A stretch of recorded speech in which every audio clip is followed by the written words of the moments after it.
देश में कोरोना की तीसरी लहर का कहर जारी है। रविवार को 1.79 लाख नए केस सामने आए। विशेषज्ञों की माने तो फरवरी की शुरुआत में देश में तीसरी लहर का पीक आ सकता है। तब रोजाना 4 से 8 लाख केस दर्ज होने की आशंका है। उनका कहना है कि दिल्ली और मुंबई में तीसरी लहर का पीक 15 जनवरी को आ सकता है। यह दावा IIT कानपुर के मैथमेटिक्स और कंप्यूटर साइंस के प्रोफेसर मनिंद्र अग्रवाल ने किया है। वे कंप्यूटर मॉडल की मदद से बताते हैं कि महामारी आगे कैसा बर्ताव करने वाली है।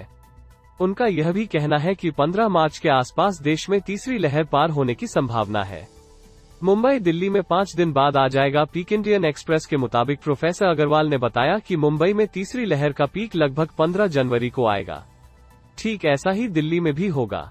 उन्होंने कहा कि हमारे पास पूरे देश के आंकड़े नहीं हैं, लेकिन शुरुआती कैलकुलेशन बताती है कि फरवरी की शुरुआत में देश में तीसरी लहर का पीक आ सकता है। हमारा अंदाजा है कि पीक पर रोजाना देश में 4 से 8 लाख केस दर्ज होंगे। दिल्ली और मुंबई में जितनी तेजी से ग्राफ ऊपर उठा है, उतनी ही तेजी से इसके नीचे गिरने की संभावना है। पूरे देश में कोरोना के केसेज तेजी से बढ़ रहे हैं। इस हिसाब से देश में 1 महीने में पीक आ जाएगा और मिड मार्च तक देश में तीसरी लहर खत्म हो जाएगी या कम हो जाएगी। कैसे काम करता है कैलकुलेशन मॉडल? प्रोफेसर अग्रवाल ने कहा कि यह सच है कि महामारियां अपने आप में बहुत ही बेतरतीब होती हैं, लेकिन उसमें भी कुछ मानदंड होते हैं। सीधी बात है कि अगर संक्रमित व्यक्ति किसी असंक्रमित व्यक्ति के संपर्क में आएगा तो वो संक्रमण आगे बढ़ाएगा। यानी जितने ज्यादा लोग संक्रमित होंगे, उतना ज्यादा संक्रमण फैलेगा, क्योंकि संक्रमण का ट्रांसफर हो रहा है। इसी के आधार पर हमारा मॉडल काम करता है। यह भी पढ़ें, 3 महीने चलेगी कोरोना की तीसरी लहर। एक्सपर्ट्स का दावा 3 हफ्ते में आएगा पीक, पर मामले घटने में 3 महीने लगेंगे। देश में अभी 5 लाख एक्टिव केस। भारतीय डेटा की क्वालिटी कई देशों से बेहतर। उन्होंने बताया कि अपने मॉडल पर काम करते समय हमने देखा कि भारतीय डेटा की क्वालिटी कई देशों के डेटा से बेहतर है। इसमें कई एडवांस्ड देश शामिल हैं। कई बार हम खुद की तारीफ नहीं करते हैं, लेकिन यह एक ऐसा मसला है जहां हम अपने स्वास्थ्य मंत्रालय की तारीफ कर सकते हैं कि उन्होंने बेहतर क्वालिटी का डेटा उपलब्ध कराया है।